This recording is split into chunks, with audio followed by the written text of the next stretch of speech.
Let's get it. 580 Sports Talk is live and direct on a Monday. We are with you for the next 2.5 hours, back for the weekend on the Sports Voice of Kansas, 580 WIBW, FM 104.9, online at 580WIBW.com, and in living color on our YouTube channel, 580 Sports Talk, and on our Facebook page, WIBW News. If you tuned in for the start of the show, you saw a bit of a false start. I whiffed on the on button on my mic, didn't get it firm enough, and started into my intro right when I always do, and nothing went out over the air because I whiffed on the button. Anyway, it can only be better from here, right? And we'll find out together here in the next 2.5 hours on 580 Sports Talk. However you're enjoying the show today, however you've tuned in with us, thanks for being a part of the program. We'll make it worth your while. Have a funky good time on this Monday afternoon. My name is Dan Lucero. Brendan Dworzinski is off today. Spencer Dupuis will be along in a bit. 2.5 hours of sports talk today because we'll be out early for Royals baseball. Dare I say that the boys are playing a little ball, 9-4 in their last 13, 4 straight series wins for the Royals, going into the Sky Dome and cooling off a red-hot Blue Jay team. Now they'll try to do the same to an even hotter Red Sox team in Boston. Game 1 of a 3-game set at Fenway Park tonight. Pre-game coverage starting at 5:30 on the Royals Baseball Network here on 580 WIBW and FM 104.9. So we'll break away from 580 Sports Talk and pass the baton at the bottom of the 5 o'clock hour. 6:10, the first pitch tonight. Bailey Falter makes his Royals debut on the mound. He'll go up against Brian Bayo for the Red Sox. That's your pitching matchup tonight. We're going to talk some baseball on the show today because Royals are playing well. That's a good series win for them in Toronto. This stretch of baseball where I said this is the last stretch of games, this 6-game portion of this road trip through Toronto and Boston. This is about the last time where treading water is going to be acceptable. You're going to have to go on a winning binge in some of your more winnable series the rest of the way. But Toronto and Boston, 2 of the hottest teams in baseball over the last 2 months, 2 of the best home teams in the American League. You tread water through that stretch, you're probably fine. Well, the Royals have put themselves in position to outdo that by taking 2 out of 3 in Toronto over the weekend, including a 7-4 extra innings win in Toronto in the rubber game yesterday afternoon. We'll break down the weekend that was, what I liked, what I didn't. We'll look ahead to tonight's game against the Red Sox and what to watch for from Bailey Falter's first start in Royal Blue. So lots of baseball on the show today, but plenty of football to discuss because we, folks, have a Chiefs depth chart, a real live depth chart that the Chiefs put out because we have a Chiefs football game on Saturday. The Chiefs open the preseason Saturday. This week, there is preseason football. If that is your bag, I am a notorious preseason disliker. And if not for what my job is, I would be a preseason ignorer. Just going to be real honest with you. But we do have preseason football on Saturday. The Chiefs and the Cardinals open up the 2025 preseason Saturday night in Glendale, Arizona. So this is a game week for the Chiefs. They're off today. They did not practice in St. Joe, but we do have a depth chart. And nothing says preseason and training camp quite like overreacting to a depth chart. And you better believe we're going to do that. We're going to comb through that first depth chart. We're going to ask, is the placement of certain players on the list a big deal or not a big deal? And we'll play that game a little bit later on with the first Chiefs depth chart of 2025. Also, we'll continue our Chiefs countdown to kickoff on today's show as we are 32 days away from a real football game, one that counts. Week 1 for the Chiefs in the 2025 season against the Chargers in Brazil. And number 32 for the Kansas City Chiefs is this team's human Rorschach blot Nick Bolton. What do you see when you look at Nick Bolton? And Nick Bolton, to me, represents the difference between a valuable player and an important player. And I'll explain what I mean a little bit later on, because your list of who are the best players on the Chiefs and who are the most important players on the Chiefs, if you're like me, that list looks a little different. And Nick Bolton's higher on one than he is on the other. And maybe for you, much higher than he is on the other list. So we'll talk a little bit about the Chiefs number 32 as we continue our countdown to kickoff. Also today, two great guests, bottom of this hour. It's our NFL insider, Matt Verderam, joining us as he does every Monday on the program. Matt Verderam of Sports Illustrated. We'll get Matt's thoughts on the latest happenings from Chiefs camp and around the National Football League. Lots of contract disputes. You know who isn't having a very harmonious training camp? A lot of the teams that project to battle with the Chiefs atop the AFC. You've got the Trey Hendrickson situation in Cincinnati. Now James Cook is holding in Buffalo. So we'll get Matt Verderam's thoughts on some of that stuff and all the rest of the NFL headlines. That's coming up, again, bottom of this 3 o'clock hour. Then at 5:15 today, another training camp report with the voice of the Chiefs, Mitch Holtis. Mitch will join us, again, thanks to Hy-Vee and Azure Credit Union at 5:15 today. That's 10 minutes earlier than usual because we're off half an hour earlier than usual. So, two great guests today, Matt and Mitch. What could be better? Plus, we'll get into all the usual Monday shenanigans. We'll do a quick run through the 580 Sports Talk headlines, including, as requested by our one of our co-hosts in absentia via the YouTube comments, Corey Ballantyne back to Green Bay, the former Washburn Ichabod, returning to the Packers, where he's played well. It's been his most successful stop in his NFL career, and cool to see the reunion there. And thanks, BD, for jumping in the comments. Also, we got another round of What Is Wrong With You and Good, Bad, Ugly from the weekend that was. Plus, we want to hear from you. You can comment on the YouTube if you are watching the live stream today. The name of the channel is 580 Sports Talk. Go subscribe to the channel if you have not already. We continue to average about one new subscriber a day, which ain't half bad. Let's see if we can keep it going. Who's going to be today's new subscriber? Could it be you? Why not? Doesn't cost you a thing but a click. Open up the YouTube app on your phone. I know you got it on your phone. I know you pull it out at restaurants and let your kids watch Miss Rachel or whatever. Or maybe that's just me and my wife. But I know you got that app on your phone. I know it's on your tablet. I know you can go to youtube.com. Subscribe to our YouTube channel if you have not yet. The name of the YouTube channel, again, is 580 Sports Talk. And if you are watching the show live, there is a chat feature on the web browser, on your mobile device, where you can interact with your fellow listeners. So in addition to our guy Brendan being in the chat, Mark H. is in, Vance, Paul, great to see you guys as always. Looking forward to hearing from more of you throughout the program in our live chat on YouTube. And if you go subscribe to the YouTube channel, which I encourage, check out the show on YouTube. Check out the chat. Hop on in. Make your voice heard. Interact with your fellow listeners. It's a great way to grow the community of 580 Sports Talk. You can also text the show. Nothing old-fashioned about sending a text, and we appreciate getting those as well. You can text the text line, 785-272-9429. That is 785-272-9429. Like I said, lots of football to talk about today, but for the first time since June 20th, the Kansas City Royals are a 500 baseball team. And you don't throw ticker tape parades for that, obviously, but it was a grind to get back there for this Royals team. But they have done it because they have played some pretty good baseball out of the All-Star break. They are 9-6 in the season's quote-unquote second half, post-All-Star break. And after losing a series in Miami, which all of a sudden, that looks a lot more explicable, doesn't it? Because nobody hotter right now than the freaking Miami Marlins. Who saw that coming?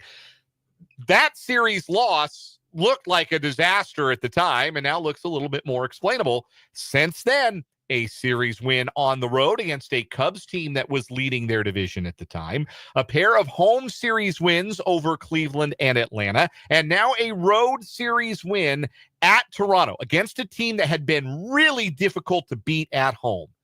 And it leaves the Royals at 56-56 overall, 3.5 games out of a wild card spot going into today's action, 8.5 games behind Detroit in the American League Central. So not only are they 9-6 out of the break, keep in mind they lost the first 2 games of that Miami series, were able to scrape together a win in the finale on that Sunday afternoon. So they are 9-4 since dropping those first 2 games at Lone Depot Park. And important series wins. Yeah, the Braves, they kind of stink right now, but Chicago is leading their division when the Royals went to Wrigley and beat them 2 out of 3. Cleveland still ahead of the Royals by half a game in the wild card standings, but that's a team the Royals needed to beat and did. And then a Toronto team. It was 37-17 at the Sky Dome going into this weekend. And the Royals get 2 out of 3 from them. A 4-homer barrage on Friday night for a 9-3 victory. Michael Wacha, brilliant over 8 innings. Mike Yastrzemski with a nice hello to Royals fans, a home run in his first Royals at bat. As the boys in blue have too often done this season, we talked about it earlier, an unfortunate trend has been following offensive eruptions with duds, and that's what happened on Saturday in a 4-2 loss. And it looked like that's where things were headed on Sunday as the Royals trailed 2-1 going into the 8th inning with 2 out, nobody on base. Bobby Witt Jr. and Vinny Pasquantino put together a rally.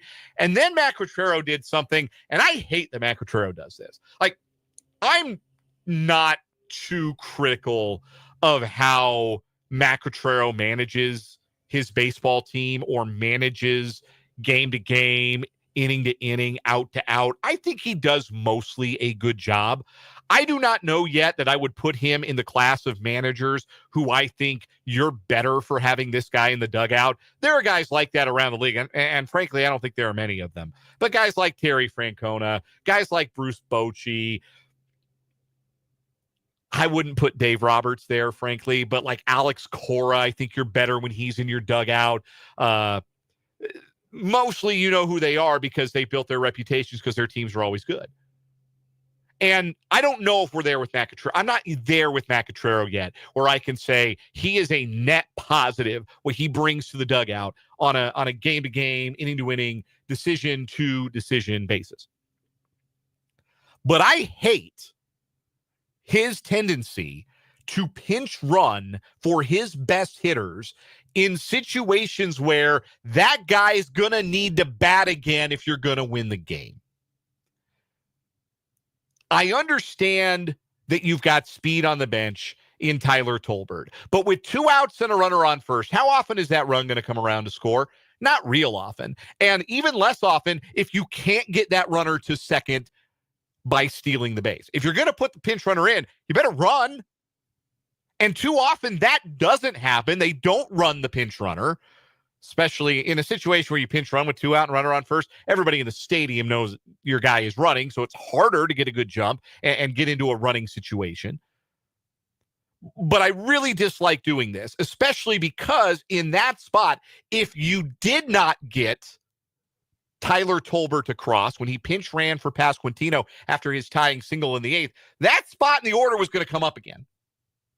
In all likelihood, you were going to need something from that spot in the order if the game went extra innings. And who would you rather have taken an at bat? Vinny or Tyler Tolbert, right? It's not a contest. So to me, the reward was not worth the risk. The risk majorly outweighs the reward when you pinch run with 2 out and a runner at first. It's different if he's already on second. It's different if it's a leadoff single. I understand those things a little better.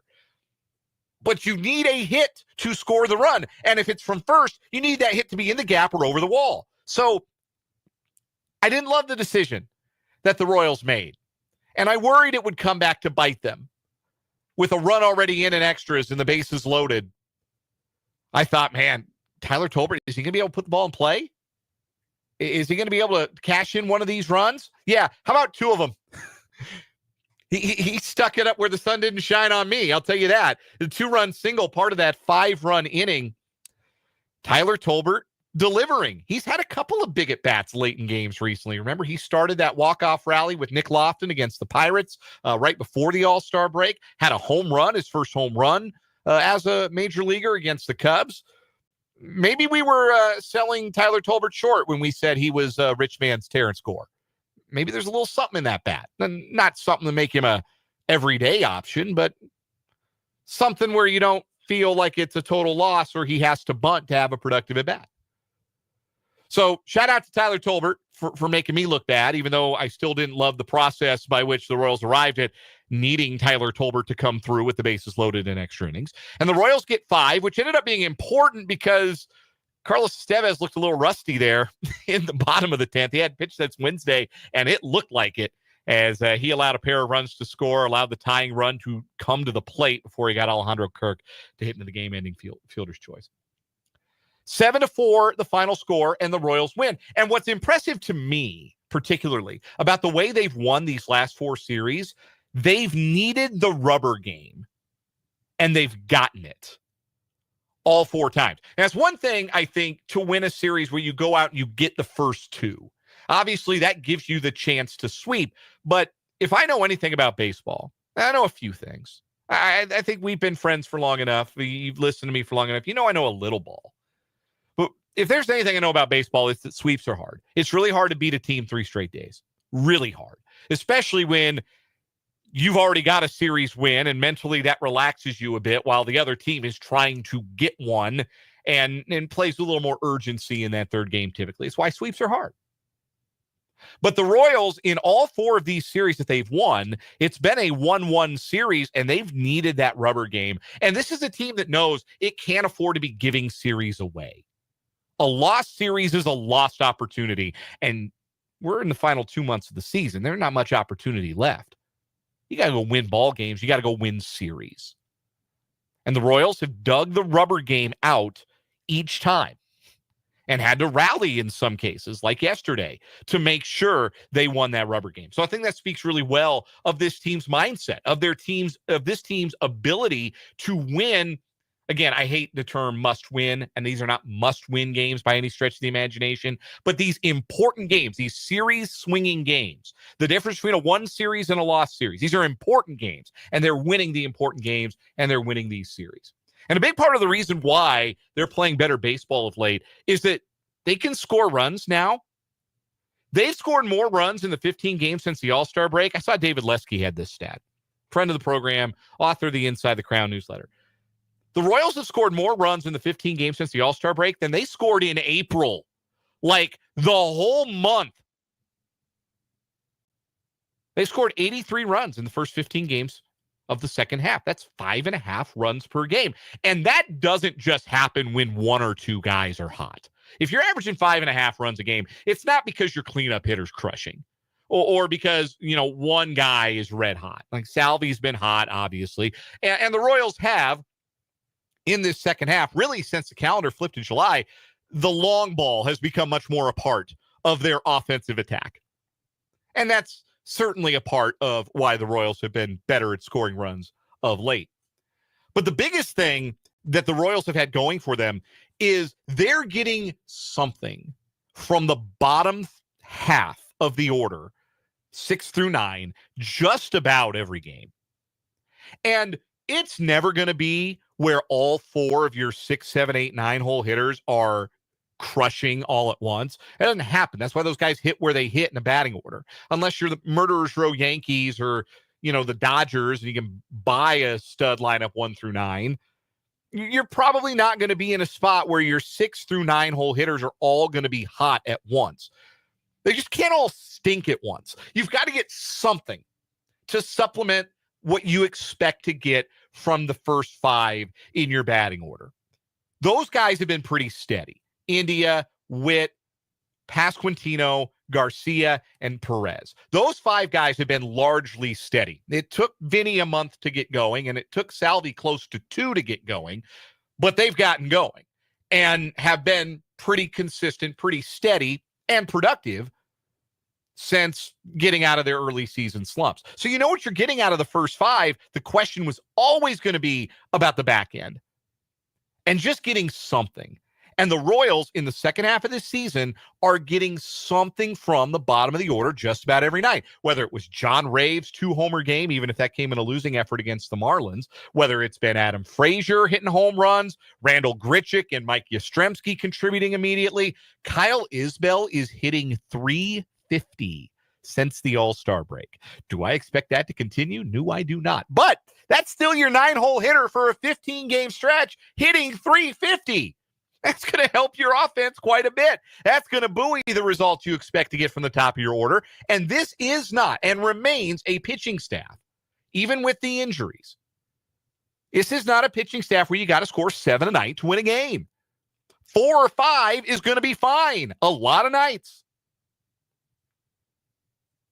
So the offense starting to produce, like the instant impact from Mike Yastrzemski, obviously.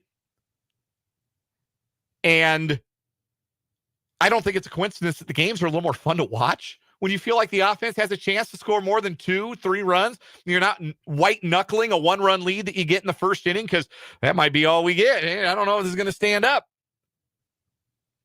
It's been a more fun team to watch here in the second half. And it doesn't feel, and this isn't like Kyle Isbell's not going to hit .350 the entire second half, but it doesn't feel like there's anybody right now or that this team right now is just having like an out-of-body experience or anything like that. Like they're coming through every single time. And they just seem like they're playing some ball. We're playing good. Boys are playing some good ball.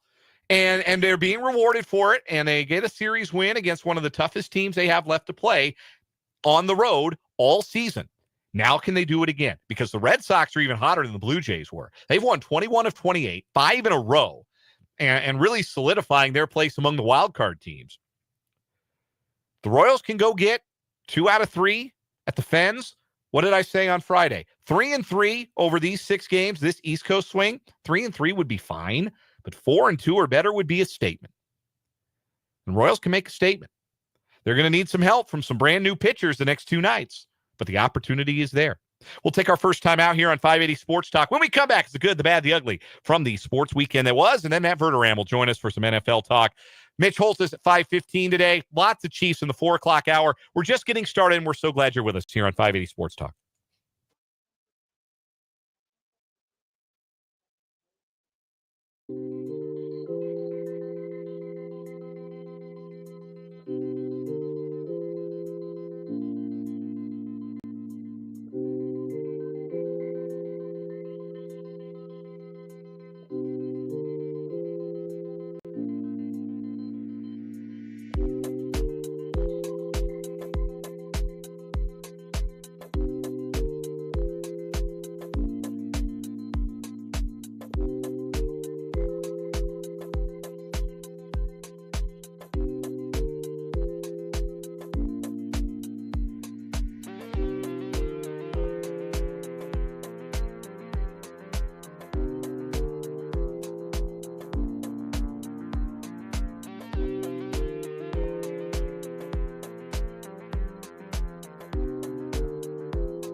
It's good, the bad, the ugly from the weekend that was.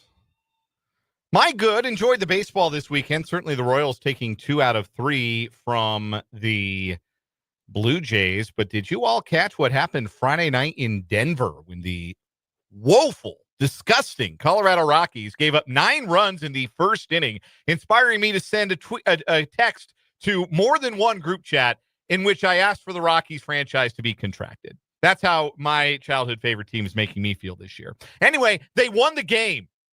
They scored 5 in the ninth to win 17-16 on a walk-off home run by Brenton Doyle. 3 times in the expansion era, a team has scored at least 9 runs in the first inning of a game and not won the game. It has been the Pirates 2 of those times. And the other time that it was the Pirates, it happened against the Phillies at Philadelphia. And the Pirates color commentator on the radio, Greg Brown, rather famously said that night after the first inning, if they lose this game, I'll walk back to Pittsburgh.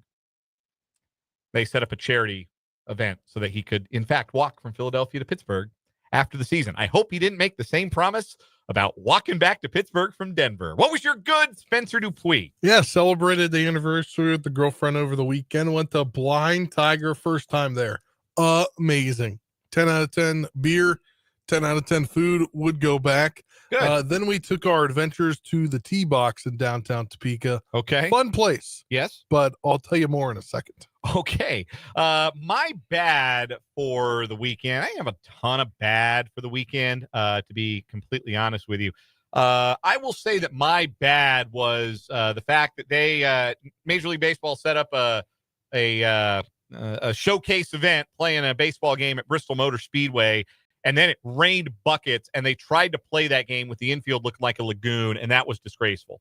They should not have pushed through with that. They just should have delayed it to the next day entirely instead of trying to make those guys play in those conditions. That was dangerous. That's my bad. What was your bad? My bad was I had a great time at the T-Box, except for realizing how bad my golf game was. That's tough. Should not have decided to play on Oakmont first round. No, you shouldn't have. You should have gone to practice mode, I believe. Yes.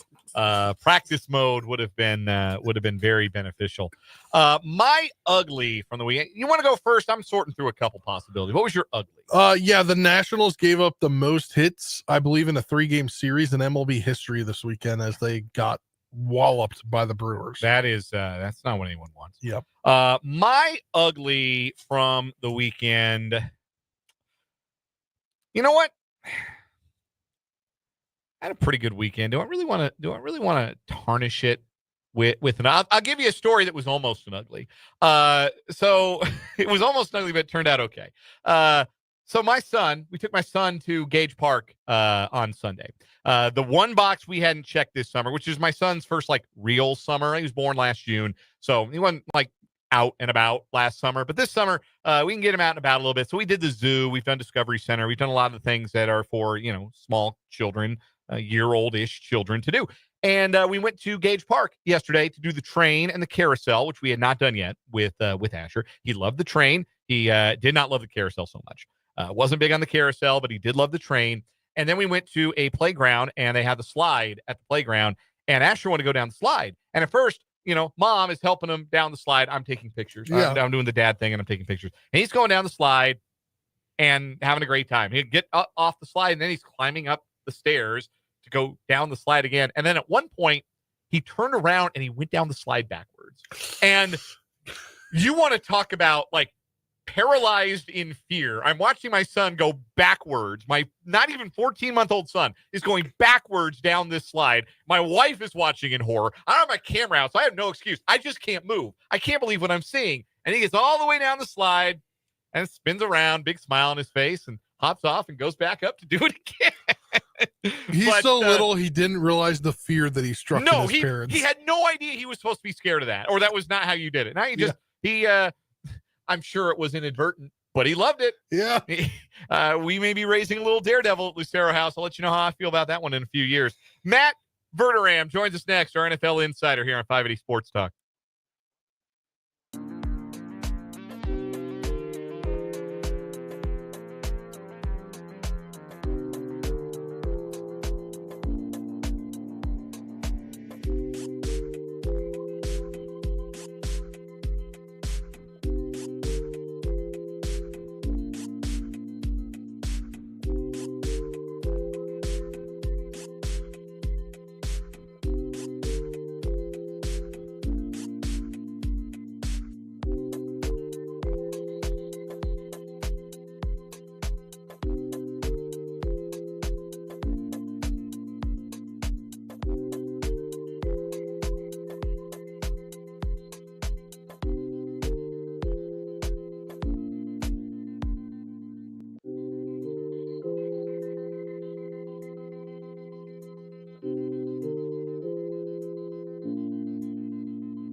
We are joined on the Fleming Place Wine and Spirits hotline by our NFL insider, Matt Verderam of Sports Illustrated, SI.com. You can also catch him on That Football Show on the KC Sports Network and check out his subscriber-only Patreon, The Matt Verderam Show. All kinds of good stuff over there for your listening pleasure as well. Matt joins us every Monday at this time here on 580 Sports Talk. Matt, we have a Chiefs depth chart that was released over the weekend. We're going to comb through it ourselves here in a little bit. But if there was one thing that jumped out to you about the first depth chart of the season, what was it?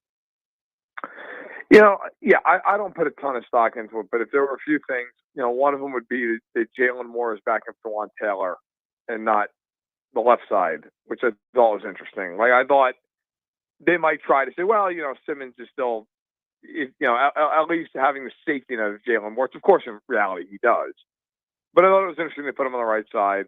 FAU being on the third team, I think tells you all you need to know about where his future is in Kansas City at this point. I mean, if that's even remotely accurate. Those would be a couple things I looked at, so that's fairly interesting. Preseason game on Saturday for the Chiefs, the preseason opener against the Cardinals. Andy Reid has always liked to play his starters more than some other coaches do. Hasn't made an announcement yet. We won't hear from anybody with the coaching staff until tomorrow because they're off today. But if there is something that fascinates you about the preseason opener from the Chiefs' perspective, is it Josh Simmons or what will you be looking at most curiously about the Chiefs' preseason opener? Yeah, I mean, it is Simmons. The answer would definitely be Simmons. But to put him aside for a minute, I would just say, look, like, what are you getting out of the other rookies? And I will say this to anyone listening. Don't worry about the stats in this game. I sat there on my podcast the other day and went through some of the best rookies they've had in the last, 8-9 years. Tyreek Hill, Chris Jones, on and on and on. None of them put up stats. Worthy did nothing. Rashee Rice didn't do it. It doesn't matter. What I would say is, do these guys look like they belong? Like a guy like an Ashton Gelati or a Norman Lott or a Royals. Like, is Royals winning in his routes? The two defensive linemen. Are they doing things that you look at? Go, okay, hey, you know what? That was a nice bull rush. That was a nice speed rush. That was a nice move where you convert power to speed or speed to power. Like, that's the kind of stuff you can watch the game and you really have to be paying attention. But like, you can see. Okay, that's a nice rep. It's a win there. Rather than just, hey, he got a coverage sack, so hey, he got a sack in the game. Like, I don't put a ton of stock in that. I don't care what the score of the game is. I don't care who wins. But I think for the younger guys, and then also too, like, how much does a guy like a Royals or a Noel Williams or even a Norman Lott or a Gelati, like, how much do they play with the first team? Do they play them at all? Those are the questions that I'm most interested in Arizona come Saturday night. So this is an interesting, maybe a side question here, and we'll get back to some NFL notes in just a minute. But you mentioned, like, it is hard, I think, for the average fan, and it's average for even somebody like me who's been, covering, sports my whole life, to get your eye off the ball. But that's a valuable thing to do when you're watching preseason football. If you're trying to watch, who's winning a rep or who's winning a route, those kinds of things. What are things that you look for as somebody who you've covered the game for a long time? You know how to watch the game without watching the ball. What are the things that you would tell people who are interested in doing that for a preseason game? What would be the tips you'd give them? I would tell you to literally, like, when they're on offense, the first team, I just watch the left side of the offensive line. I don't care if Creed Humphrey gets beat on a. I don't care. The guy's a first team All Pro. He's fine. I'm watching when Suamataia or when Simmons get knocked back and they've got to re-anchor. Can they do it? What does it look like Simmons getting out of the stance? Is he on time? When the eventuality comes that he does get beat, can he recover enough to force that guy wide or to force that guy inside and maybe get him to the ground? Suamataia, can he get out in space if they run a play where he's got to pull, whether it's a screen or an outside run? Those are the things to me. I don't need to watch Mahomes in football. Certainly it's exciting and it's fun and I get all that. He's Patrick Mahomes. I don't care if he goes 0 for 10 in this game. Doesn't matter. Like, they don't care. You think Mahomes is losing any sleep over it? Like, they don't care about that stuff. And I guarantee you the coaches don't care. the coaches are sitting there watching certain guys do certain things, and I think if you really want to get a good idea of what's happened, like if you're looking at a corner's a little tougher because sometimes they're out of the screen, but like if you can, watch that guy. If they're in press coverage, does he win at the line of scrimmage? Does he not win? A defensive lineman, if the line of scrimmage is at the 40, where does that guy end up? Is he in the backfield or 5 yards toward the linebackers? That kind of stuff in a preseason game is way more indicative of how that guy might turn out than just watching and go, oh, yeah, 2 tackles and 1 was for a loss. Yeah, okay, but the tackle for a loss was because the guard blew the assignment and the guy just rolled in there and tackled the fullback. Like, that's fine. Anybody in the NFL can do that. It's the other stuff that really matters that shows up. Matt Verderame is our NFL insider here on 580 Sports Talk, joining us on the Fleming Place Wine and Spirits hotline on this Monday afternoon.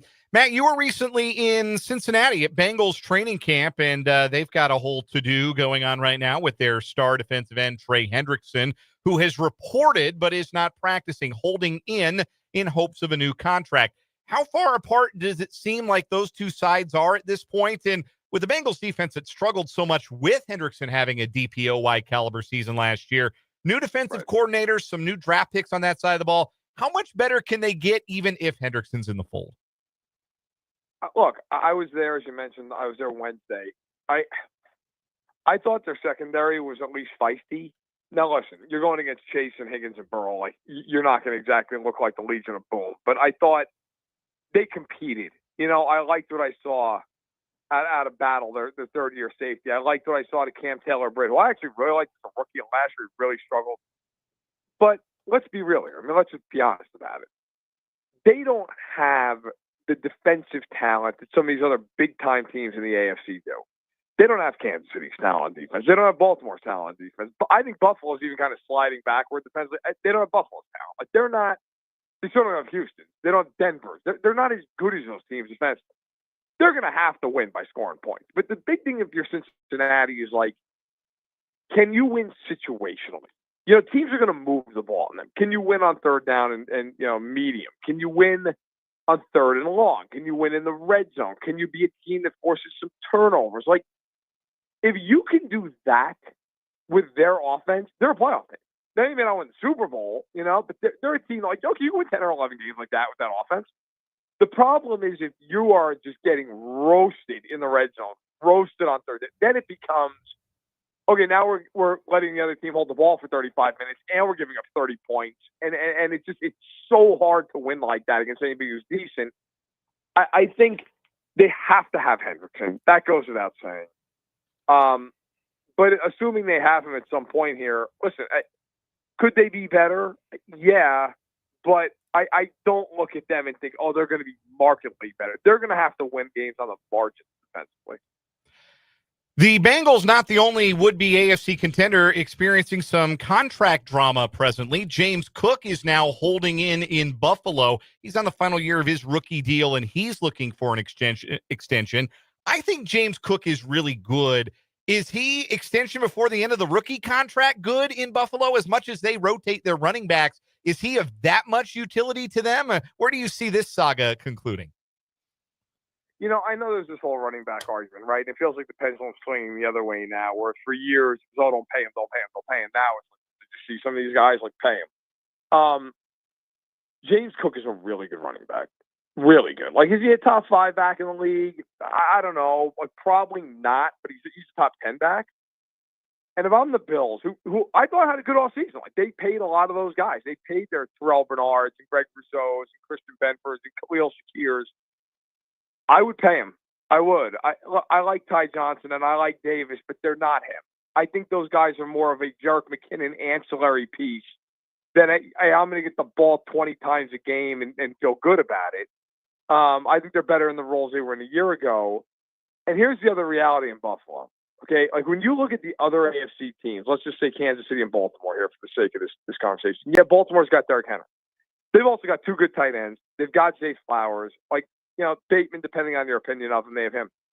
Kansas City has Rice. They've got Worthy. They still have Kelsey, who even at this point in his career is a legitimate Pro Bowl tight end. Who do the Bills have that is a star receiver / tight end. Like, the guy doesn't exist. Khalil Shakir is a nice player. He on Baltimore's offense is probably the third biggest weapon. On Kansas City's offense, he's the third or the fourth. You know, like, James Cook is the best weapon that is on Buffalo's offense, not named Josh Allen. And if you let that guy walk, it's really easy to just say, it's a running back, we'll replace. Will you? There are a lot of teams who will let running backs walk and live to regret it. We're joined by Matt Verderam of Sports Illustrated here on the Fleming Place Wine and Spirits Hotline. And Matt, it seems like there's nowhere getting close here to Terry McLaurin signing a contract with Washington.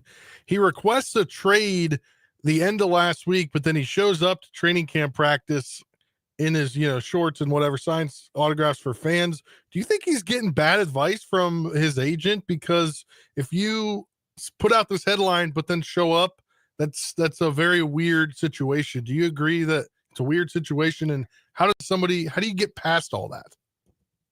Well, yeah, I mean, look, it's always awkward, right? Like, when you request a trade, but you don't want to get fined to you there, it does create an obvious awkward situation. And I think, look, if you're the Commanders, let's just put the cards on the table. You can't get rid of that guy. Are you kidding? I don't care that he started. Like, there are some guys that just mean more to your team than the numbers they put up, and he's put up great numbers. It's not like he's not putting up numbers. I don't care that he's 30 years old. If they trade that guy, they are coming off an NFC title game appearance. First time they've been to one since 1991. That organization, to put it mildly, has been a dumpster fire for about 30 years running. Now you've got Jaden Daniels. You're finally moving in the right direction. McLaurin is a stud, and he's a guy who's going to end up in the Team Hall of Fame. You're going to trade that guy and go into the season with what? Deebo Samuel as wide receiver one? I mean, look, I have respect for Deebo Samuel. He's had a terrific career. He is not a number one wide receiver on a good team at this point. But, I mean, there's no world that that's true. And so they're eventually, I think, going to pay him. I think they'll give him a 3-year deal. They'll probably pay him like $33 a year, something like that. And they'll be done with it.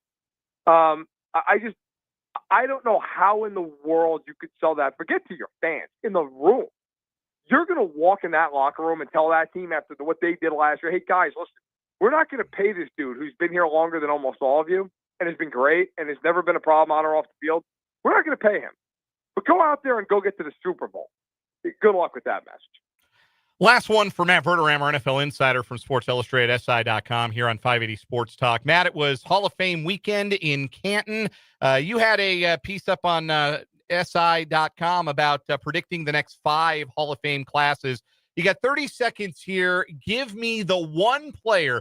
If you were told tomorrow, Matt, you get to put a player into the Hall of Fame, a player who is not in yet, who is eligible, but has not gotten in for whatever reason, you get to put him in the Hall of Fame. Who is the player that you are ushering into Canton? Torrey Holt. I think Torrey Holt is currently the biggest omission of the modern era candidates. I mean, we get into the senior guys, we could be here for 2 hours. But in terms of the modern era guys, it's Holt or it's Reggie Wayne for me. And I just look at Holt and say, I think at his peak, he was a better player. Like, I think both are deserving. I think both should be in. But, I grew up in the 90s, early 2000s. Like, I watched Torrey Holt. That guy was unbelievable. That guy's not in the Hall of Fame. Are you kidding me? Like, we're gonna put in, look, and I'm sure in a handful of years, I'm like, deservingly so. I'm like, Jason Witten's probably going to get in the next handful of years. And he should. Jason Witten was not Torrey Holt. Like, I watched both guys. It's on their entire careers. Torrey Holt was a much more dynamic, dangerous player. And I just, I understand the voters are in tough spots. There's log jams, all that stuff, especially at pass catching positions nowadays. But Torrey Holt was dominant. And I think deservingly it should be in Canton as soon as possible.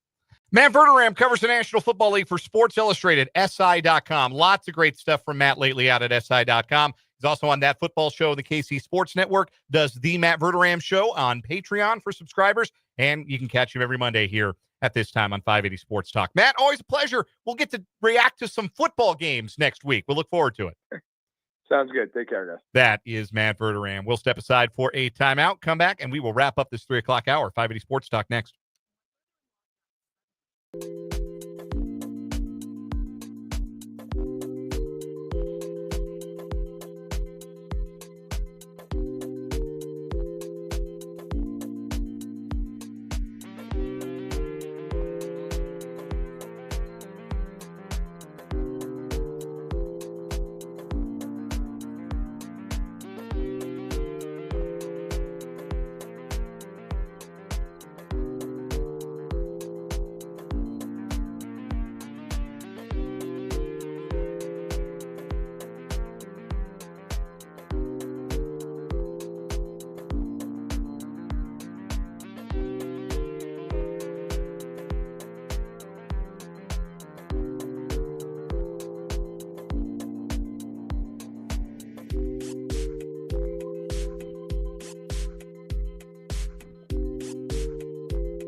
Our thanks again to Matt Verderam of Sports Illustrated for joining us, our NFL insider here on 580 Sports Talk. Lots of football to get to the rest of the program, including digging into that first Chiefs depth chart of the season. We'll look at where certain players have wound up on the depth chart and ask, is this a big deal or is this just preseason posturing? Plus, it's Nick Bolton days until the Chiefs kick off against the Chargers. We'll talk about the Chiefs' number 32 in the middle of their defense and the difference between best and most important players on the Chiefs roster. Then, of course, at 5:15 this afternoon, Mitch Holtis will join us for another edition of his training camp reports. We enter week 2 of our training camp reports. It is a game week for the Chiefs. The Chiefs and the Cardinals open preseason play Saturday night. A game you can hear on our sister station, the big 94.5 Country, 94.5 FM, WIBW FM. We'll have that game. We'll have Royals baseball that night here on 580. Stay tuned. Lots of Chiefs and What Is Wrong With You next hour, 580 Sports Talk.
Let's get down number 2 on this Monday edition of From the Weekend. Back with you today on the Sports Voice of Kansas, 580 WIBW FM 104.9, online at 580WIBW.com, and on video. Catch us on our streaming channels, our YouTube channel, 580 Sports Talk, our Facebook page, WIBW News. Dan Lucero, Spencer Dupuis hanging out with you until 5:30 today. Knocking off half an hour early again. Get to do that the next 2 days as well because the Royals are on the East Coast. Royals and Red Sox open a 3-game series tonight at historic Fenway Park. First pitch 6:10. So pregame coverage at 5:30 tonight here on the Royals Baseball Network on 580 WIBW and FM 104.9. No midday Wednesday game. No. Not your traditional getaway day. No, with the day off Thursday before a trip to Minnesota, I suppose the Royals will be all right playing a night game on Wednesday. Speaking of Wednesday, on Wednesday here on 580 Sports Talk, we'll be live. Myself and Brendan will be live out at Firekeeper Golf. My brain broke. I thought you were waiting for a drum roll. Yeah. No, I would have cued you for a drum roll. No, my brain just snapped in half. I used the wrong preposition, and it broke my brain. We will be live at Firekeeper Golf Course. The Washburn Athletic Charity Golf Tournament will be taking place. And your boy, me, will be playing in it. It sounds like a good thing you won't be. Sorry. Hey, I'm sorry. no, I'm that was sorry. my warm-up. I could be better. That was uncalled for. That was a cheap shot. 15 yards, replay the down. No, I will be participating in the Washburn Athletics Golf Tournament on Wednesday, and then afterwards, Brendan and I will do the show from up there at Firekeeper and maybe talk to some Washburn personalities while we're up there. And then afterwards, Brendan's going to go to the casino, get $100 down on KU to win the Natty in football. I heard him talking something gambling lines earlier. Yeah, it's getting to be about that time. I mean, it is this month, man. It is this next Saturday and the Saturday after, and then it is football. Then it is K-State, Iowa State in Dublin, and KU reopening the booth against Fresno State. That is 3 Saturdays from today. Where did the summer go? Crazy, I know. You know who's asking that? Our significant others. Oh, yeah. Hey, mine was about to go to work today, and I said no. So we want to go to work today? Well, her teacher friends are already there. Oh, they're already there? What? And I was like, no, just relax. Have one more day. Have one more day. One more day. Because you're going to hate that you did this in about 3 months. Yeah, well, my wife's enjoying the final day before having to return to work. Enjoying a day. Kept Asher home from daycare, so they're hanging out today, and I know she's enjoying that. But anyhow, yeah, man, we're just about in the thick of it here, and we're in the thick of it here on 580 Sports Talk. We got a lot of football to get to this hour. We're going to talk Chiefs. No practice today. No player audio to bring you. We're not mic'd up with anybody today. But maybe more importantly, what it doesn't mean. Also, it's Nick Bolton days until the Chiefs open the 2025 regular season. Almost a month. Nick Bolton was number 32. That's how many days away we are from Chiefs football. 32 days from a regular season game. So we'll talk about Nick Bolton a little bit because Nick Bolton is a really fascinating player to talk about because I think I call him Rorschach. How do you say that? Rorschach? Do you know how to say that? I do not. The Rorschach, the ink blot test. Just call it the ink blot test, right? Yeah. The pronunciation guide on Wikipedia is not going to help me. I don't know how to read those characters. So, ink blot test. Nick Bolton is the Chiefs ink blot test. Some people see two strangers kissing. Some people see a candlestick. Like that is what you get with Nick Bolton. You can evaluate him in a lot of different ways. Clearly, the Chiefs believe he is one of the single most important players on them. We'll look forward to hearing from you throughout the hour on our text line, 785-272-9429, and in our YouTube live chat. If you are watching the show today on our YouTube channel, 580 Sports Talk, why not check it out on YouTube? Maybe you're going back to work this week. Maybe you been at work, putting in the 9 to 5. You're at your desk. You're killing the last hour of clock. Go to youtube.com. Find the channel, 580 Sports Talk. Subscribe to the channel if you have not already. And jump in the chat. Chat with your fellow listeners. Chat with your hosts. And grow the community. Grow the 580 Sports Talk community in that fashion. We love arm wrestling. That's right. It means we're looking for a new one today. We're looking for our new one for today. Who will it be? Who is the hero? Who's our hero out there today? It's going to go subscribe to our YouTube channel, 580 Sports Talk. So I was telling Olivia about this on Saturday. Uh-huh. And that we're getting close to an arm wrestling match between Dan and Brendan with me commentating it. Yes. And she joked and she said, if only you were really close, because a world arm wrestling champion, right, that could potentially be 45 minutes to an hour away in about 16 days. That's true. And I was like, oh my gosh, that would have been crazy. Yeah, that could be crazy if we get a huge. I could try to work something out. We could send him the video and have him critique our technique after the fact. But we got to get there, which means we need 27 more subscribers over the YouTube channel, 580 Sports Talk. We got What Is Wrong With You coming up this hour, too. So jam-packed this hour, and then, of course, in the 5 o'clock hour, where we're tight for time, report with Mitch Holtz, the voice of the Chiefs, coming up at 5:15. Training camp reports brought to you by Hy-Vee and by Azura Credit Union. The Chiefs put out a depth chart this weekend because they have a game on Saturday. They're playing it. Is it still State Farm Stadium? What are they calling that horrible stadium in Glendale, Arizona? I believe it's still State Farm Stadium. It is still State Farm Stadium. I hate that place. You know why I hate that place? Why? Pete Carroll didn't run the damn ball on second and goal from the 1 in that building. And I believe I want to say that's where Earl Thomas ended his Seahawks career because he broke his leg or tore up his knee, some kind of injury there. There were other bad Seahawks games in that building.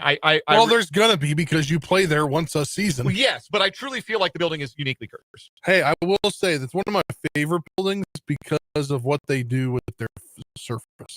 Yeah, they were innovators, right? Yeah. They were the first one to have the movable playing surface that just slides right out from underneath the dome and out to the elements where it can grow and thrive.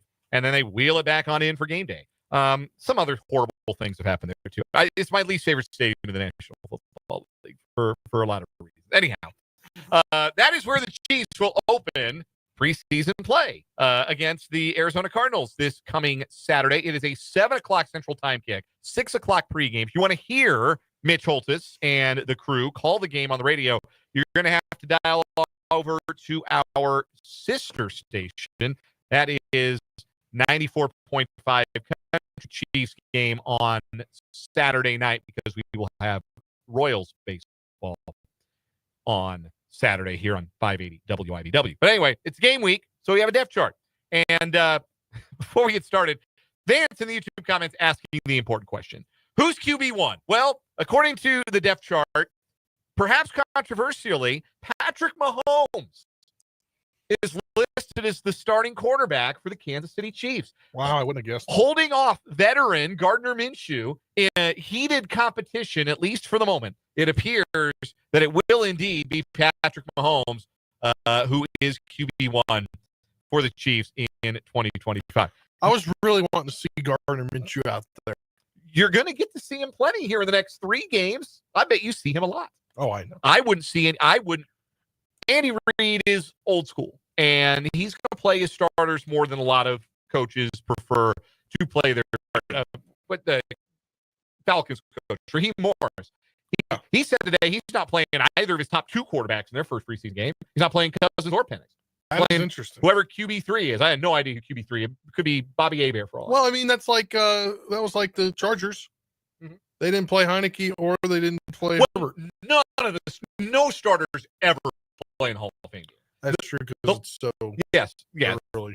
it's so early. Yeah, none of the starters ever. I don't even think they travel to the Hall of Fame game. Honestly, some of them probably don't even make the trip. Anyhow, so I don't know how much of Mahomes we're going to see in the preseason. I'm sure we'll see plenty of Gardner Minshew, and then they'll let Bailey Zappi and Chris Oladokun put some stuff on tape that might get them an opportunity somewhere else because the Chiefs only keep 2 quarterbacks on their active roster. The rest of the starters are who you would think that they are, to the point where we won't even run through them here. The only one that maybe you would not have expected would be Shamari Connor and Brian Cook at safety, so not Jaden Hicks. Mike Pennell at defensive tackle next to Chris Jones. Other than that, everybody's who you would have expected, to the point where we're not even going to run it down. But there's some other things that are on here that I think are notable, and we'll play, Spencer, a little game of big deal or no big deal. With regards to the placement of some of these players on the depth chart. We'll start on offense. Big deal or not a big deal? Do you think that is significant? Signifies something about either player, or do you ultimately think that this is not a big deal? I will start. I don't think. Sorry. You posed the question to me. I posed the question. You were thinking about it, so I jumped the line. Okay. I think this is not a big deal. And the reason I think this is not a big deal is because Jalen Royals is still, at the end of the day, a rookie. And it can be tough for rookies to pick up the Chiefs' offense at game speed. I think this is something to maybe manage expectations for Jalen Royals. And also, Sky Moore's a second-round pick.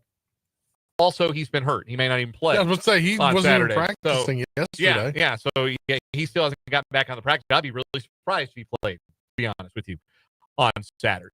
So I think that he is there symbolically as, okay, this is a veteran. This is a guy we took in the second round. Their top 3 guys at both wide receiver positions, so their top 6 are all veteran players, with Tyquan Thornton the only one active squad. Beyond that, you have Nico Remigio and Jalen Royals as your wide receiver 7 and 8 on the depth chart. But after Remigio, it's all rookies and practice squad guys. So I think that is what's happening there. I do not think it is a big deal. I do not think it is indicative of Sky Moore being ahead of Jalen Royals in the pecking order. I think this in particular is a bit of veteran deference. I 100% agree.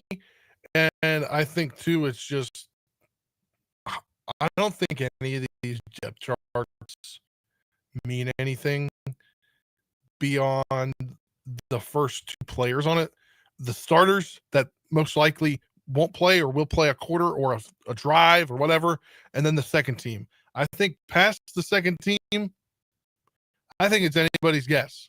I think it's just how they were there at one point. Were they on the team before? You probably give them a little leg up, maybe. It's just a random thing. Well, that's not the case at tight end, which is interesting that you say that, because I want to move to tight end real quick, because right now TE3 on the list is Robert Tonyan, putting him ahead of last year's third-round pick Jared Wiley and the UDFA Jake Brenningstool. Wiley and Brenningstool both dealt with some injuries, but do we think that Andy Reid maybe trusts the veteran tight end more in that number 3 spot, and that is more troubling perhaps for Jared Wiley? I mean, I think so. I think we've heard it from Mitch, I think twice on last week's training camp reports, the amount of trust that it appears Robert Tonyan has from the coaching staff. And that doesn't go unnoticed when the play-by-play guy tells you something. Mm-hmm. So he's brand new. He's not brand new, right? No, he was on the practice squad towards the end of the year with the practice squad. So they had some, knowledge of him as a player. He's a veteran player. He's been around the league. Gosh, how long is enough? Starting back in 2018. So he's in his 30s, which, of course, early 30s for a football player. That means you're ancient. But 8 years in the pros, and he's been productive at times. He's 17 career touchdowns. He caught 11 touchdown passes in 2020. Yeah, all right. That was his year. COVID year was his year. Yeah, it was absolutely his year. But so he's been, reasonably productive, or was when he was with the Packers. Didn't do much with Chicago in 2023. Spent 5 games on Minnesota's active roster, but didn't catch a pass for half target last year and made it to the Chiefs practice squad. Andy Reid has employed veteran guys in that tight end 3 spot in the past, like Bell for a lot of years. There's something to that idea of having that level of trust in somebody. But I do wonder about Wiley's health and Brenning Stool's health, if maybe that those two are just not going to be as up to speed as they're going to need to be to rise up on the depth chart. When we go to the defensive side, this is something that Matt Verderam said feels like a big deal, and I'm inclined to agree because it's not a lot of rookies on the second team. You look, right? Not typically, like we just talked about Jalen Royals on the fourth team. It's tough for a rookie to crack the second team unless, like, there's not anybody, there are no veteran guys at the spot to put ahead of him. That's where you have Omar Norman Lott on the second team. Well, yeah, who's going to be above him? And we kind of already knew he was having a really good camp. Yeah. Ashton Gelati and Charles Omenihu are your second stage. DK Uzama's on the third team. And that, to me, feels like an admission that it might be getting late early. Oh, yeah. For the former first-round pick. Oh, yeah. I think it's a huge tell on that. And I feel like Felix has always been a guy where we've been questioning what is he able to do? What is he able to do? And this training camp here through the first, 2 weeks in, I think? Yeah. 2 full weeks of camp in with the off day today. I think it goes to show you that he's got a little less to stand on with Ashton Gelati, the rookie that they drafted there right in front of him. And this could be, I mean, look, the depth charts could mean a lot of things. It could just be you're trying to send a message to a guy. Maybe this is a message to Felix that, hey, don't even take your spot on the 53 for granted. But yeah, we're at year 3 for Felix Uzama, and he was a younger first-round pick, and that was always something that we have talked about. And there have been valid reasons why it hasn't worked or hasn't happened for Felix in his first 2 years, where he hasn't been counted on or asked to provide a lot of snaps, hasn't played a lot of volume. There have been some moments where he's flashed and made some plays, but when you're only playing 20% of the snap, there's but so many of those things that are going to happen. Well, why is a first-round pick 2 years in only playing 20% of the snaps? Well, you get guys ahead of him on the depth chart, veteran guys who are performing at a high level. It didn't feel like an emergency for the Chiefs that Felix wasn't contributing, but for Felix, you're in year 3. Next year, that's pretty easy no for the Chiefs if he can't get at least more than 20% of the snaps like he did last year. So I do wonder if it's getting late early for Felix, who obviously great college player at K-State. I really liked the athletic traits that he displayed. I understood why Chiefs would have picked him where they did. But it's one thing to have the athleticism, the athletic traits. It's another thing to put them into practice. And it just doesn't feel like he's been able to put them into practice often enough, literally in practices, to pick higher than third on the depth chart at his spot. So I do think that's a big deal. I do think that's a problem for Felix. We have talked, speaking of players on the who are veterans and are kind of on the roster border, we've talked about Joshua Williams having maybe a difficult training camp, and he finds himself on the third team. He finds himself behind at cornerback, Trent McDuffie and Jalen Watson, your starters. Nazeeh Johnson and Noel Williams are your second team guys. But Joshua Williams is on the third team. He's ahead of Chris Roland Wallace. I don't think that's significant of anything because I think that when you're talking about defensive back number 5 on your roster, you probably value the versatility that the Chiefs have always proven that they've valued in the defensive backfield. And Roland Wallace gives you that because he can play safety and play corner. And Joshua Williams is only an outside corner. And if the Chiefs feel like, well, we got Trent to play outside, Jalen can play outside, Williams can play outside, Johnson can play outside, is not on this depth chart, he's going to be in the mix, obviously, play some slot. Trent McDuffie can play some slot. Connor can play some slot. He's listed as the starting safety. I don't think that this is a good sign. Let's say that for Joshua Williams. It caught my eye that he was ahead of Roland Wallace because I thought that Roland Wallace maybe played himself into some good graces. Maybe it's troubling for him that he can't get ahead of Joshua Williams, but I still think that Williams should not be taken. And then I think maybe they're trying to not put him that far back if they're trying to maybe trade him before the 53-man roster cuts, because that was a projected trade that we talked about last week from ESPN. I don't think if you're trying to trade a guy, I don't think you want to make him your fourth string guy. No, you need to play him. You need to get him some film, some first half film, some extended film, if that's a thought on your mind.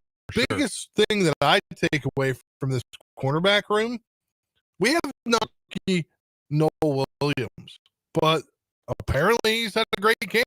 You know what that means? We also haven't heard. We haven't heard he's getting beat. That's true. We haven't heard he's getting beat over the top. If we're not hearing about you as a defensive back, we assume that means you're holding your own. Yeah. Particularly for a rookie, you'll take that. And he was a third-round pick, which is a high enough pick. They're not going to slip that through the practice squad. He's going to make the team.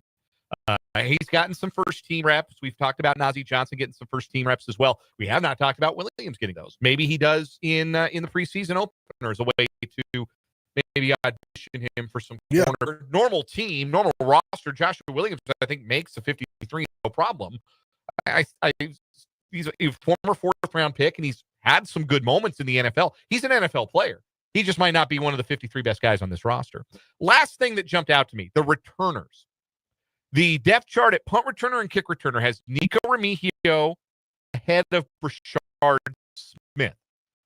Now, Remigio's the 7th wide receiver, or the 8th, depending on how you rate Jalen Royals, which maybe makes him a long shot to make the team. But if he's their best return man, and Dave Tobe said he was last week at camp in one of his press availabilities, does that mean the Chiefs maybe keep 7 wide receivers, keeping as many linebackers, maybe short a linebacker, maybe you keep one fewer defensive back? Do we think that this could indicate that the Chiefs are considering keeping 7 at wide receiver? I think it is. I think that Dave Tobe talks about a guy, listen, because that guy will probably make the team, right? Like, Dave Tobe doesn't talk about guys he likes, and those guys get cut. Tobe gets to say. He gets his guys to make the team. Like Cam Jones and Jack Cochran are special teams guys. They'll probably make the team. Does Remigio make the team? Maybe they only go 5 linebackers and they try to get Jeffrey Bassa through to the practice squad. Or I know he's been dinged up in camp as well. Maybe he's an IR candidate. But I've been saying for a long time, I thought Remigio was going to make the team. I didn't think Tyquan Thornton had a real chance of making the team. Now I'd be surprised if he didn't. So I'm wondering now, though, if Remigio's the leader in the clubhouse at return man, provided he doesn't put the ball on the ground during the preseason, I kind of think he might make the 53. Yeah, I think that's a good sign for him. I think it is. The biggest questions for me of where you're going to make cuts is the 2 guys at the return spots. Like, how many guys do you keep that are receivers? How many guys do you keep that are running backs? Because if they want 4 tight ends, that predicates you to keep less of one of those 2 groups. You would think, right? So you signed Elijah Mitchell, who has good upside, but an injury-plagued career. Mm-hmm. Does he just get cut and you go with 3, and then you don't have Carson Steele because you need the roster spot at the tight end? I don't know. I don't make that kind of money to make those decisions. Yeah, those tough calls for sure. But I do think that's probably a positive sign for Nico Remigio's status on the team if he's going to be the number 1 return man. Or maybe Brashard Smith wins the job. If Smith outperforms Remigio in games, then we're having a very different conversation. Exactly. But Remigio, I think, is back on the menu, so to speak, in a way that I wasn't sure that they were going to be able to squeeze him back on the menu. But I think he might be back on the menu, at least for now. We'll take a timeout. We're going to talk more about a player we didn't discuss because we take him for granted as somebody as a starter, Nick Bolton, a little bit later on this hour. But first, after this first timeout, we're coming back with our first What Is Wrong With You of this new week here on this August 4th edition of 580 Sports Talk.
It is What Is Wrong With You time on 580 Sports Talk, the daily segment where two people compete and we ask what the hell is wrong with these people. And then we have a winner and we take that winner to the next day. We crown weekly champions. We crown monthly champions. We crown an annual champion in December. We have two new stories to start a new week today. I will go first. We go to Boston, where an armed robber has been arrested after she allegedly stole several boxes of ice cream. 21-year-old Amalia Medina was taken into custody following the armed robbery that occurred Tuesday afternoon around 1:30 p.m. Officers responded to a radio call for a person armed with a knife inside the store and arrived to find a woman matching that description in possession of 8 boxes of ice cream. The woman, later identified as Medina, was quickly detained and taken into custody without incident. The ice cream knife on a store employee before fleeing with the frozen treats. At the time of her arrest, she was also wanted on 9 outstanding arrest warrants for various offenses. So that's what she'd do for a Klondike bar, particularly when it was that kind of hot outside. You no-sold that, Spencer. It was a good joke, and you no-sold it. Sorry, I was trying to find something for my story. Miserable hot weather coming through town, coming through here, and elsewhere as well. If you live somewhere in the United States, you've been dealing with some serious heat. And apparently it was hot enough that it drove this woman to Rob steals some ice cream at knife point. 8 boxes of ice cream. So that is our first story today. That is what that one would do for a Klondike bar. What is your story today, Spencer? Yes, this is kind of gone viral. So police in Louisiana recovered more than $1,500 worth of stolen ribeye steaks, slabs of brisket, and more during a traffic stop. Slidell police say they stopped. The stop happened Monday night in Old Spanish Trail after an officer noticed the car had no working brake lights. During the stop, officers said the two men inside were visibly nervous. Inside the car, police say they found a significant amount of stolen meat, which had allegedly been taken from a nearby Walmart. Police photos shared by investigators show dozens of packs of raw ribeye, slabs of brisket, chips, and buns in the back of their pickup truck. The suspects were identified as Charles Walker of Biloxi and John Garziga of Gulfport. Both men were taken into custody, booked on theft-related charges. They have a history of shoplifting offenses. It went viral, I saw on Facebook, because they released the body cam footage. And the officers that made the stop did I guess they do like a On the Beat series, and they turned it around by last Friday. Or I guess Saturday, and they were going through this whole thing, and so I guess they made from our store on the meat wall. I guess that's what it's called. I didn't know that. Yeah. In the grocery stores. Yeah, it's always at the back, right? Yeah. And, so I've dubbed them the meat wall bandits. So they got a picture. It's all laid out in the bed of a truck here. Yeah, and it's a lot of steaks. Some brisket there. It looks like some pre-cooked brisket. Probably just throw that in on a sheet pan in the oven and warm it up. They've also got bags of chips. You can just kind of faintly see on the end of the photo. They got one of those party boxes of Lay's potato chips with individual bags and everything. Themselves a good old fashioned cookout. It looked like they could feed an entire neighborhood with all this meat. They had 4 buns, which is really funny. Not 4 things of buns, 4 buns.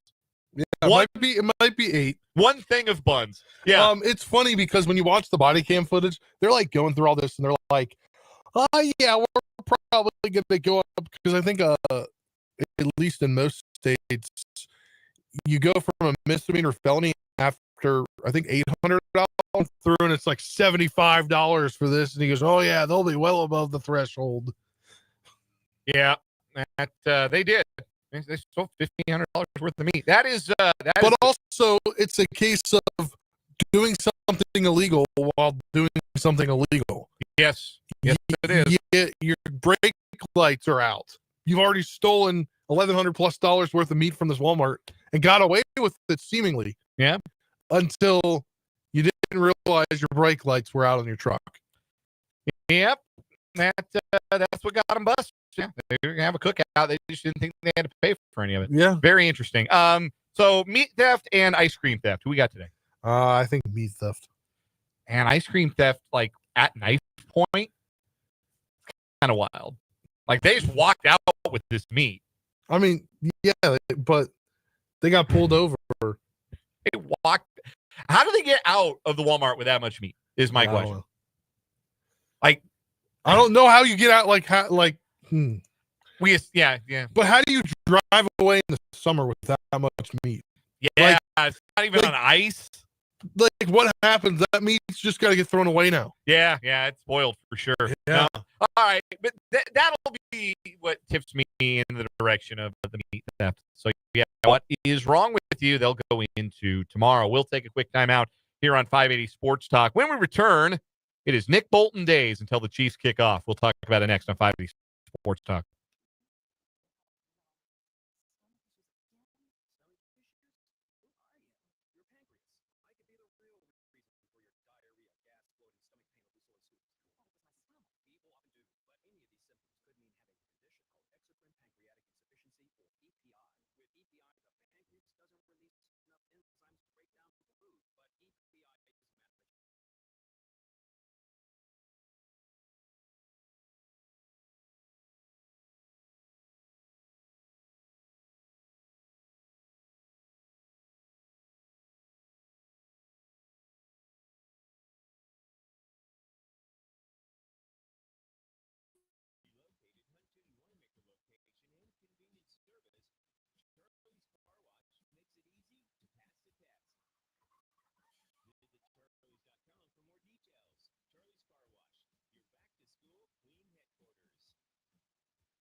My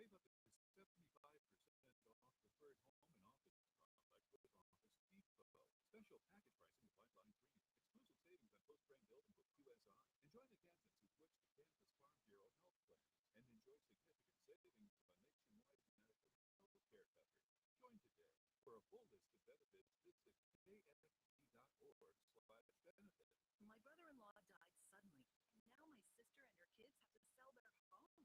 That's why I told my husband we could not put off getting life insurance any longer. An agent offered us a 10-year, $500,000 policy for nearly $50 a month. Then we called SelectQuote. SelectQuote found us identical coverage for only $19 a month, a savings of $369 a year. Whether you need a $500,000 policy or a $5 million policy, SelectQuote could save you more than 50% on term life insurance.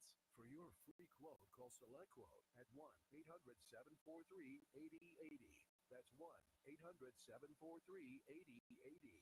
Or go to SelectQuote.com. 1-800-743-8080. That's 1-800-743-8080.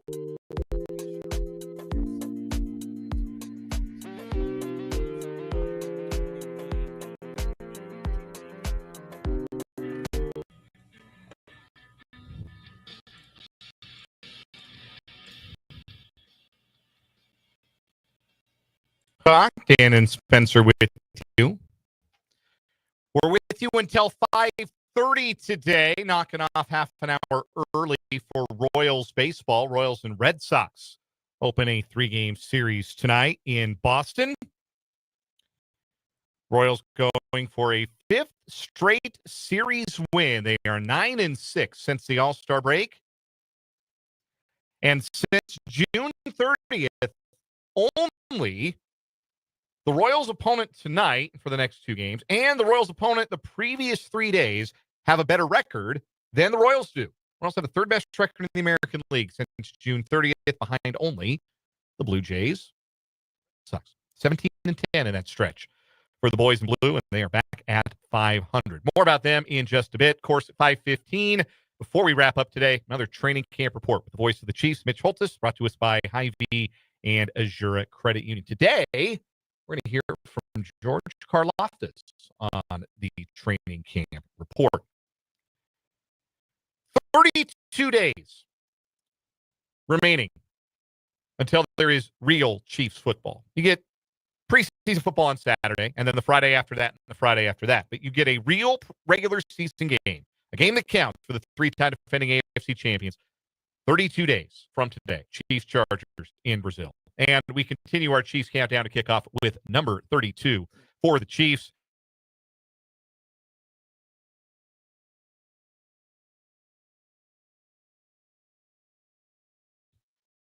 I am sure, as would anybody with eyes and a brain, the best player in the Kansas City Chiefs is Patrick Mahomes, yes? Yes. Sorry, I'm trying to work on our technical issue. Oh, well, appreciate that. Would you also say that Patrick Mahomes is the most important player on the Kansas City Chiefs? Yes. Yes, most indispensable. Yes. The one player you could not lose. The one player that if you removed him from the equation, the team would be in the most trouble. That is Patrick Mahomes. That is undisputed.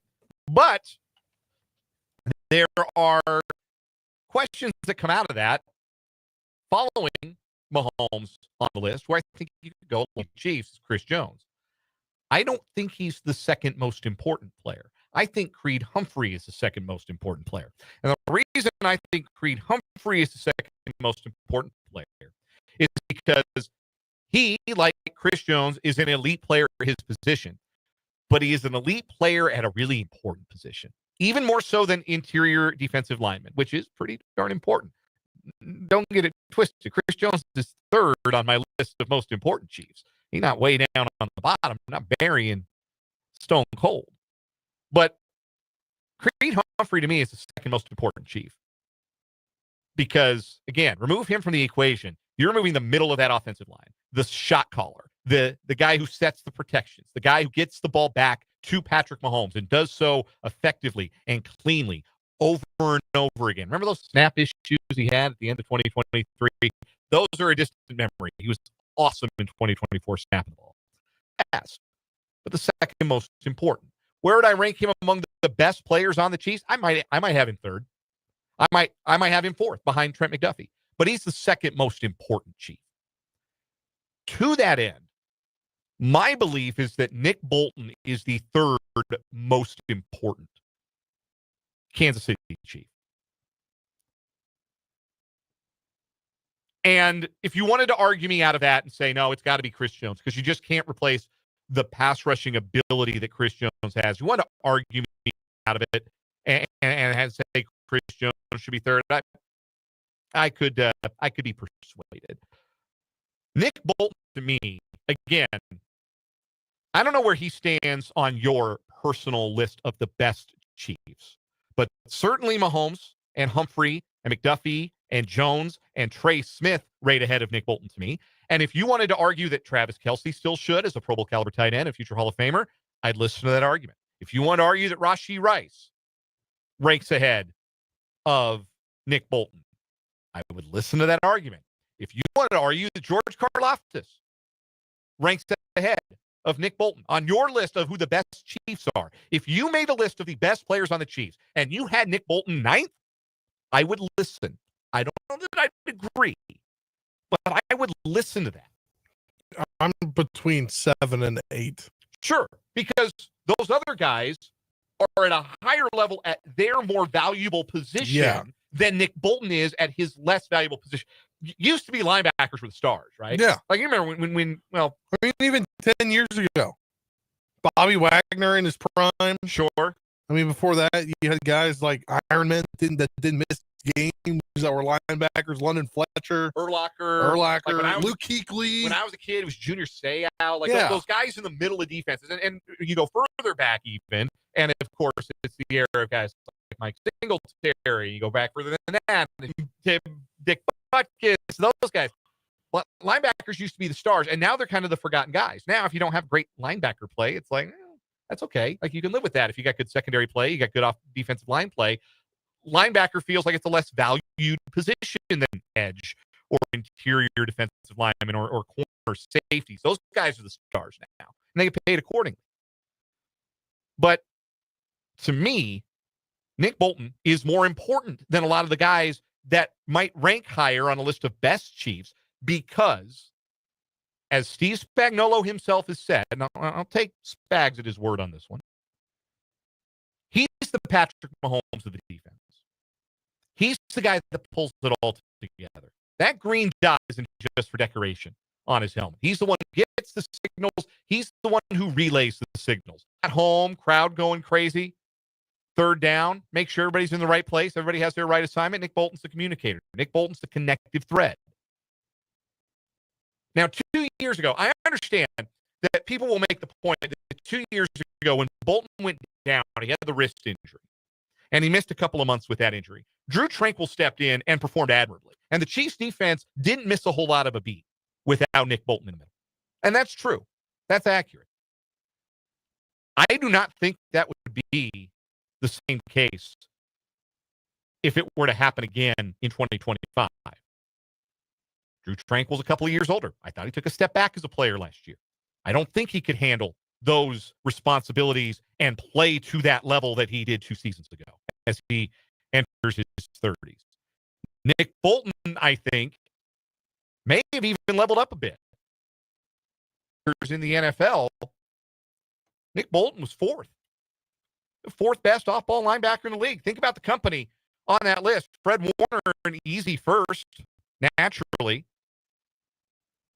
That's nobody's real big surprise there that he would have ranked first at off-ball linebacker, and Roquan Smith second, and Zach Bond, the All-Pro third. Nick Bolton was fourth. He is really good at what he does, and it's not a sexy position. It's not a sexy responsibility any longer, but it's really, really vital to this Chiefs defense. He's what you call, and thank you to Vance in the YouTube comments for helping me on this. He's the Rorschach test of this defense. You may look at him and you may see his limitations, that he's not a great coverage linebacker, which is true. That he's not as fast a sideline to sideline linebacker, some of the guys like Fred Warner. And that's true. But he is reliable. He is intelligent. And he is the connective thread on a championship level defense. And that's hugely valuable. And that's the reason the Chiefs gave him the contract extension they did. I think he was worth good value on that extension. I think that the folks that give Nick Bolton a bad rap are doing him a disservice, because I think he's a lot more valuable to this team than his shortcomings. I think his intangibles and his abilities that he does have in the run, sure tackler, those kinds of things, the intangible and the tangible value that he does bring outweighs the things that he cannot do. We'll take a timeout. We'll come back. We'll wrap up this hour with a little baseball talk on 580 Sports Talk.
Royals and Red Sox coming up when we're done. 5:30 pre-Royals debut. Fun fact that I did not know: when the Royals acquired Falter, Ann Rogers had this tidbit in her Royals newsletter from MLB.com. Bailey Falter's first pitching coach in pro ball, current Royals pitching coach Brian Sweeney. That's pretty cool. So they're back together. They're reunited. Here's another fun fact about Bailey Falter. You go and you look at his Baseball Savant page. We talk about, the data that Baseball Savant has. You want to be in the upper reaches, the higher percentiles.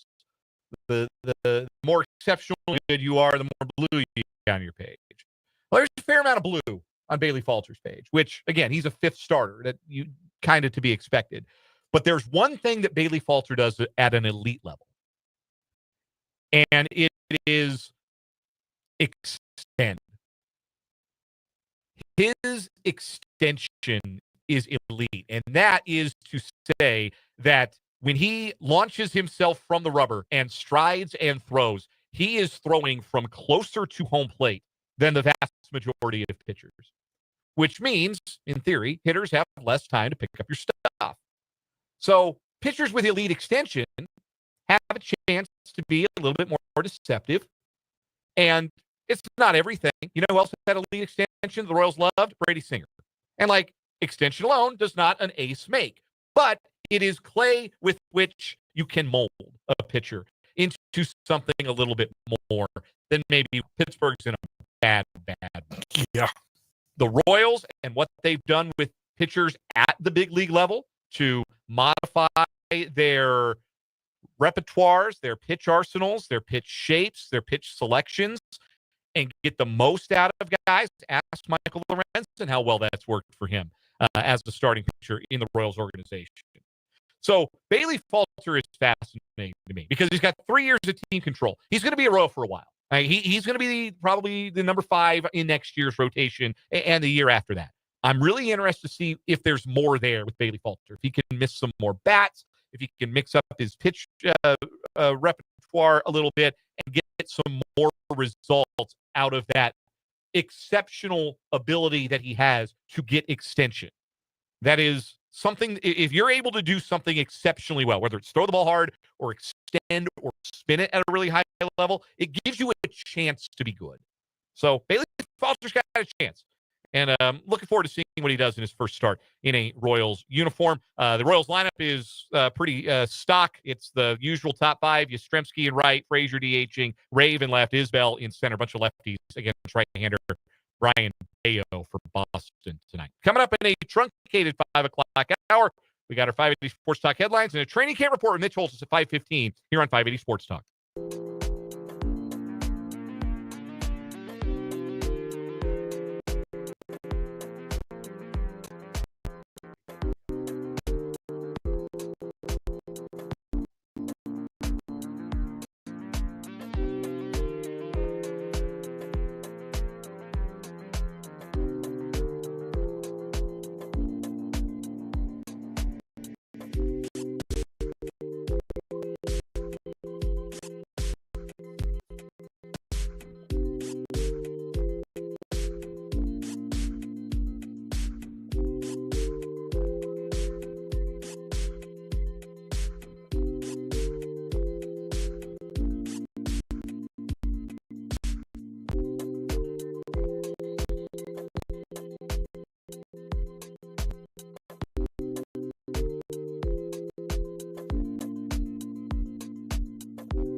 survey recorded the 3.3 magnitude quake at 5:35 p.m.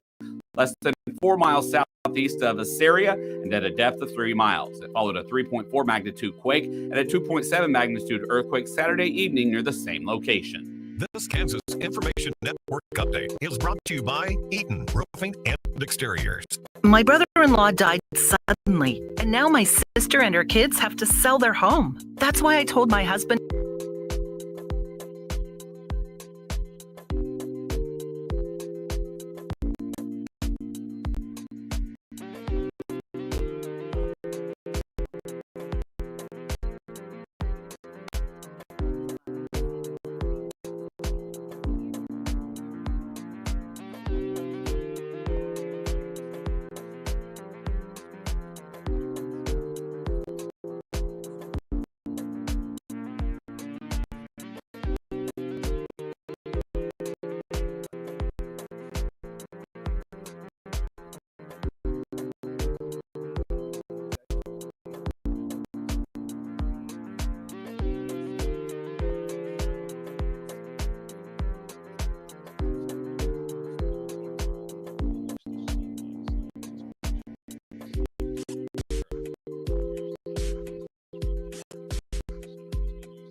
Let's get it, 580 Sports Talk, final half hour of the day here on the program.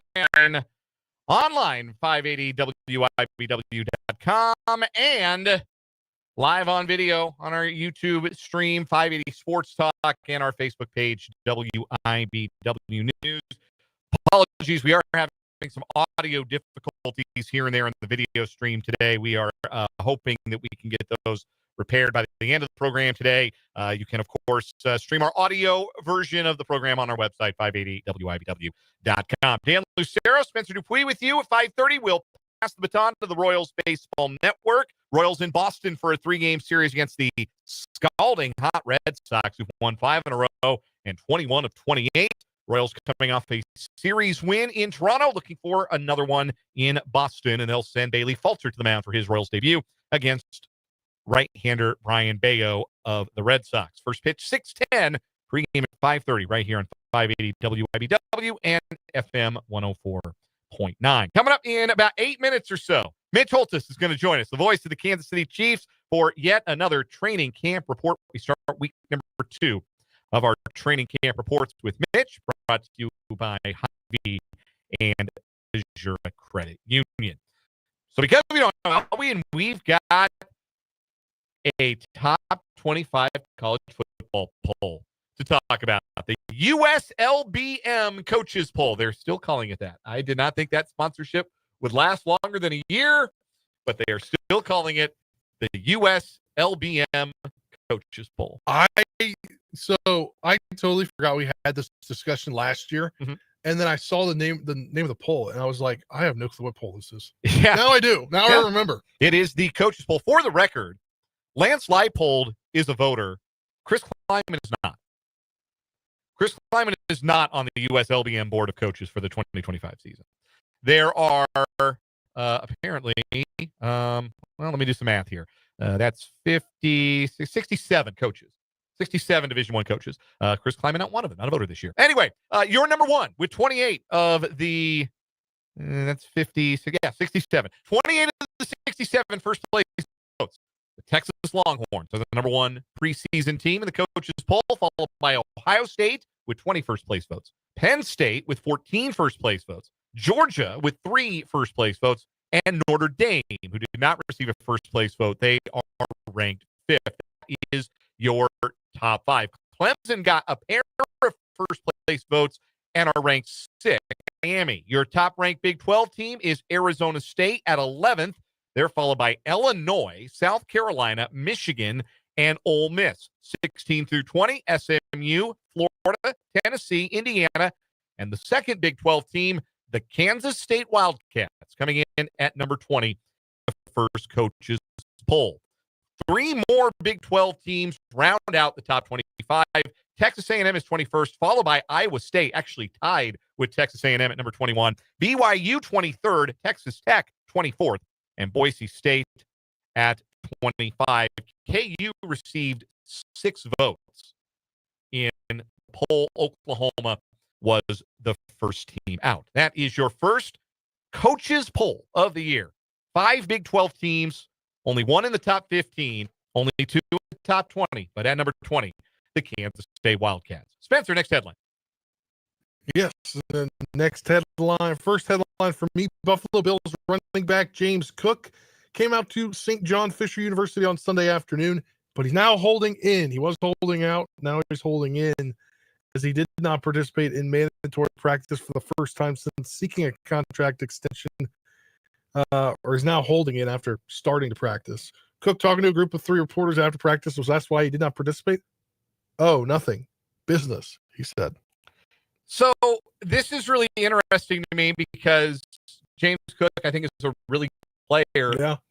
And I think on a lot of teams, he might even be more valued than he is by the Bills. But the Bills love to rotate their running there. Guys, we had Matt Verderam on the show earlier. He made the point, James Cook's their best offensive weapon, not named Josh Allen. And so that's where his leverage comes from, that is unique to him as a running back, where that might not be the case for a lot of running backs in the league.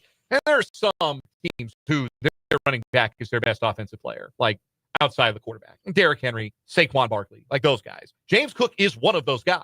But that is also more about the skill position talent surrounding him in Buffalo than it is about James Cook. And I don't say that to be mean to James Cook, because, again, I think he's a really good player. But that's an interesting battle of leverage there. And the Bills, they might be inclined to wait him out and say, hey, look, you're a running back, man. You know what the league thinks about running backs. Let's go to the winner's circle to wrap up our brief 580 Sports Talk headlines. The Aftershocks, the Wichita State alumni team, win the TBT championship over Everline Drive in front of nearly 10,000 fans at Coke Arena in Wichita. Spencer, I've been in that building when it's been jumping. I covered Wichita State basketball the year they went 34-0 and were number 1 seed in the NCAA tournament. So I know what that building sounds like when it's bumping. Yeah. I watched some of that game on TV. That building was bumping. Well, I mean, we knew they were going to be there because after the semifinal game, there was people running up to the box office to get tickets. Really cool. And that's the 9,000, whatever number it was officially, second highest attendance for a TBT game. Ever. And highest for a championship game. Aftershocks beat Everline Drive. Marcus Keene, former Central Michigan star, was named the tournament MVP. He came out red hot. 22 points yesterday. Yeah, he was awesome. Fun, looked like a lot of fun. Great environment there at Coke Arena. That is a basketball city, Wichita. They love their Shockers and anything Shocker adjacent. And it had to feel very strange for Everline Drive because, normally alumni, maybe your family and stuff, ain't nobody in that building cheering for Everline Drive. No. Nobody made the trip like, yes, we are Everline Drive super fans. No, man, that's not how it worked out. The crazy part about all of it is we've discussed this last week on the show. There's 4 alumni. Yeah, only 4. And the guys making the biggest contributions, not alumni. No.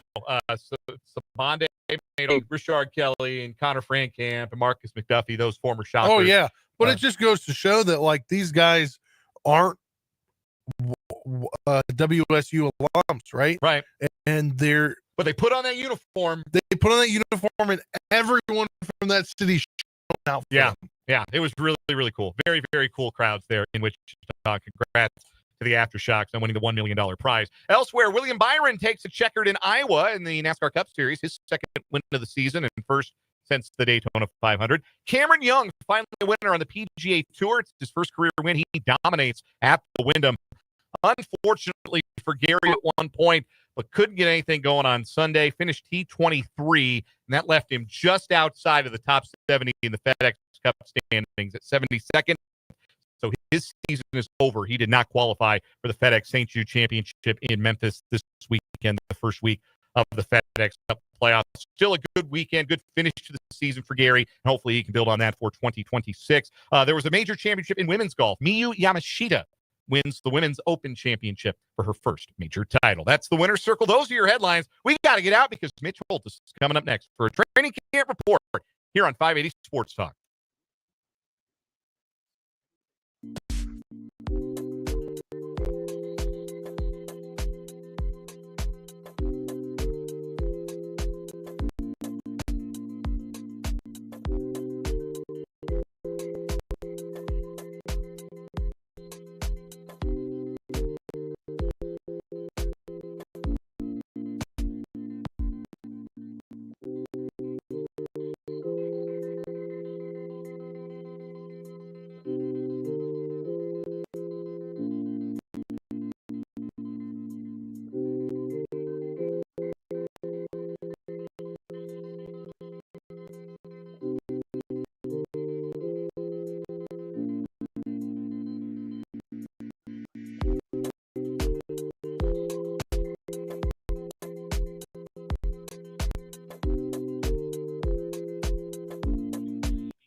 It's week number 2 of our training camp reports with the voice of the Kansas City Chiefs, Mitch Holt, tailgate headquarters for Kansas City Chiefs football, and by Azure Credit Union. Contact Crystal Rippey, Kirsten McCall, or Naseem Khan about the credit union advantage for your next home loan. Mitch, we had Mount Rushmore week last week with the Chiefs. We heard from all the big names, all the guys who are going to Canton someday. Mahomes, Kelsey, Jones. Now we look toward the future core. We had Trent McDuffie on Friday, and today we talk about a defensive lineman who just signed a new contract. He's going to be with the Chiefs for the rest of the decade, George Karlaftis. Yeah, he's had an excellent spring and summer, and he's had an excellent training camp so far. He's quicker. There seems to be more power in his game. And when you look at what George has been able to do, he's sitting there 24 and a half sacks in 3 years, which is very respectable.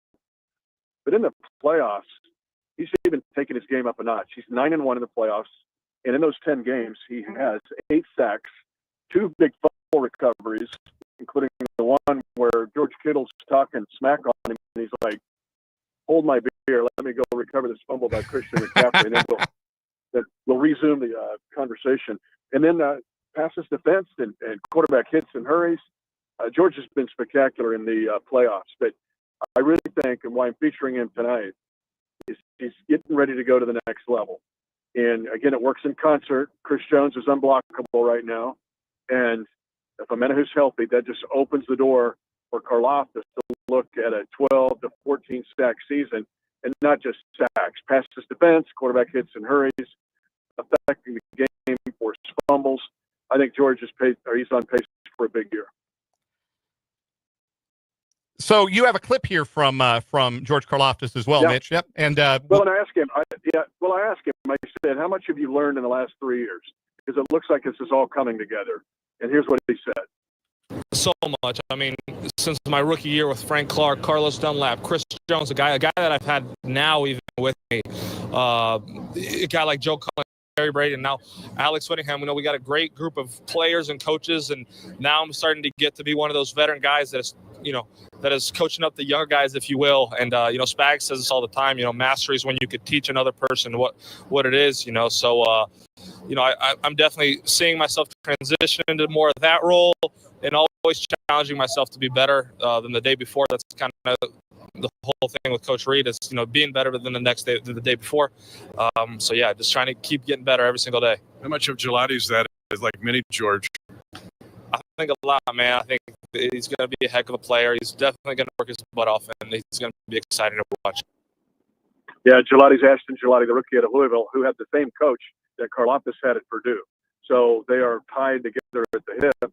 But it also goes back to George's comment of like he now transitions into the role of not only am I trying to become next level player, but I'm training others. And so while he continues to learn, he leads. And that's where George is very valuable to this team. The standout trait for George Karlaftis, as I've watched him his first 3 seasons in the NFL, he's got what they call motor. It just does not seem to quit. Tremendous energy, and has many of his 24.5 career regular season sacks and a few of the playoff sacks as well have been on plays that he just didn't quit on, where the pocket collapsed and the quarterback's on the move. Yep. And George just won't give up on the play. Where does that hunger, where does that motor come from George Karlaftis? Because if it were easy to have that kind of motor and play with that kind of energy and that kind of verve, then everybody would do it. But not everybody does it. George does it. Where does it come from? I think it comes from a couple things. One is his physical training is superb. Keep in mind, he was a water polo player, and I don't even know how those people do it. But all throughout, ever since he had to take over his household at 12 years old because his father died unexpectedly, and Greek law was that the oldest male had to take over the house. Like, there's a toughness to him, and there's a resiliency to him, but there's also a incredible work ethic with him, meaning he's in really good shape all throughout the year. And if when a play breaks down, your thought is very good, and it's an excellent question and inference, because the league has now become the play within a play. Patrick Mahomes, we know that the design play breaks down, and you've got C.J. Strouds and Lamar Jacksons and Josh Allens, and they're going to create plays. Well, sometimes defenders, especially up front, and the quarterback is either by them or past them, let's say, they're either like spent on that play, or they're like, well, it's past me, somebody else has to go get him. Not George.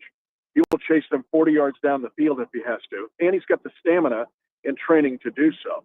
And I would tell you right now, his training and stamina is at the highest level that we've seen it in 4 years. And I think he's going to get some splash plays, not just about try hard plays and keep running where everybody's getting tired. He's going to get more off the edge, turn the corner, splash plays, sack, strip plays. I think that's on his radar this year. We're joined by Mitch Holthus, voice of the Chiefs for the Training Camp Reports, brought to you by Hy-Vee and Azure Credit Union. And Mitch, George signed his extension on the eve of training camp, essentially, but he has still had 2 years left on his rookie deal. How much does that say about how much he wanted to be here, knowing how financials work in the NFL, and in 2 years he could have re-signed an enormous deal here or gone elsewhere? How much does it say about how much he wants to stay in Kansas City for the long haul? I think it says a lot. He is smart, and he understands the infrastructure in this team and the culture in this team. So he's also smart to check around the league and go, I could do the whole make some more money thing, maybe not a ton more money, and be miserable. The other thing where George is smart is he is seeing, and it goes back to what I alluded to about 4 paragraphs ago, he's smart enough to look around and see, Chris Jones, Charles Omenihu, Mike Dana, down the line, Felix Anudike-Uzomah, maybe even Ashton Gelati, and go, this is going to help me. I can make really good money, generational money, and yet I can be in a system where it's a great system to come to work every day, including the off season. And within this system, I might be able to have more marks or higher marks than I would being on the Jaguars or the Titans, so to speak. So I think those two things come into play, but it goes back to George's maturity mentally and emotionally, and to his intelligence. George gets it, and he gets it at a high level, which is a trademark of the 2022 draft class. It's interesting, Mitch. We're talking about a lot of these guys who are still young, still early in their careers, but the Chiefs have been able to identify as leaders, long-term pieces that they want to build a core around, guys like Trent McDuffie and George Karlaftis. And they get a chance, even while they're young in their careers, to do a little bit of mentoring with this year's rookie class. Noah Williams coming in at cornerback and getting to learn under Trent McDuffie a little bit.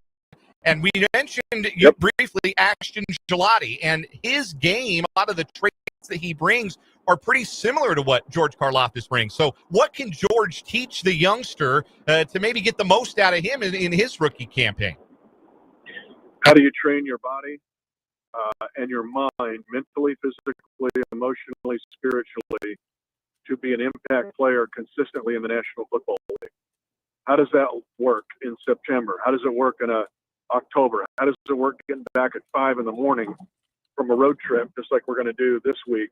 And how do you get yourself ready to go for the next week? Gelati's very athletic. Gelati can turn his hips and go into coverage like a linebacker. And so Gelati's a true, even more than, and Gelati might be a little bit closer to Leo Chanel than he is to George, but he's got pieces of George and pieces of Chanel, and that's a really good cocktail to have. So, but how do you be a pro? How do you become a pro? How do you become a star pro? How do you win in the playoffs? How do you win against elite competition, which the Chiefs will play again this year? Ever since George Karlaftis entered the league, we have played the toughest schedule, and that's not me saying it. That's by DVOA and empirical data. So how do you play and thrive against the best? And that's what George will teach Ashton Gelati. And that's something you don't learn at any college. I don't care what level you played at. The pass rush group for the Chiefs, obviously you add Gelati. Charles Amena, who will play, is on track to play a full season for the first time in his Chiefs career. He dealt with the suspension 2 years ago and the injury last year. Felix Anudike-Uzomah still around, the former first-round pick. So there's a lot of depth at defensive end this year. How helpful do you think that can be to maybe give guys a little bit more time? Not that you ever want to take your best guys off the field like George Karlaftis, but even if he plays just a handful fewer snaps a game, how much could that unlock Karlaftis in 2025, having a bit more juice in games? When you talk to your high school coaches, when you guys do your coverage, just ask them off the record, how much defensive line depth do you have? Real depth. And I don't care if it's Hayden or Washburn Earl or Cara Paravel. The depth on the defensive line is a luxury. And to have it, like the Chiefs have it in the National Football League, is very rare. They've got not only a bunch of guys that can play, they're going to have to make tough cuts. They have guys, and this has been a thesis and the theme, that can play inside and outside. Those are to have the number of guys that are talented, and two, they have the versatility among those number of guys, might be the best in the NFL. And I know that Denver, I think, has got an awesome group, right? Benito, Zach Allen, the most underrated player in the league, probably. But no one's talking about the Chiefs' defensive front, and I think it's ready to rock. I'll just tell you guys, they dominated yesterday. There was an unpadded practice yesterday, and they had actually, I'm going to go back to Saturday, the long drive drill, 20-some plays, and that defensive front dominated the offensive line, including Trey Smith and Creed Humphrey. They are just playing at a super high level. And if they continue this, the Chiefs defense will be a talk of the league by Columbus Day. Mitch Holthus's training camp reports here on 580 Sports Talk are brought to us by Hy-Vee, your official tailgate headquarters for Kansas City Chiefs football, and by Azura Credit Union, where you can contact Crystal Rippey, Kirsten McCall, and Asim Khan about the credit union advantage for your next home loan. Mitch, who do we get to hear from tomorrow? I'm going to leave it a mystery. Oh, okay. But I think he's a guy that I think we have our thoughts in the Chiefs kingdom have him pigeonholed. And I want just join me tomorrow. Offensive player, but let's don't pigeonhole this guy because I think he's ready to make a breakthrough year this year. Can't wait, Mitch. Thanks so much. We'll talk tomorrow. All right, see you guys. That is Mitch Holthus, and that is going to wrap up this edition of 580 Sports Talk on this Monday, because we got to get out for some Royals baseball. Royals and Red Sox at Fenway Park. Bailey Falter, the left-hander, makes his Royals debut on the mound tonight. A game coverage coming up in just a matter of minutes. Join us tomorrow from 3 until 5:30. Michael Swain of Fog.net will join us, and we'll have yet another training camp report with Mitch Holtis. Until then, for Spencer Dupuis, I'm Dan Lucero, and this was 580 Sports Talk on 580 WIBW. Good night.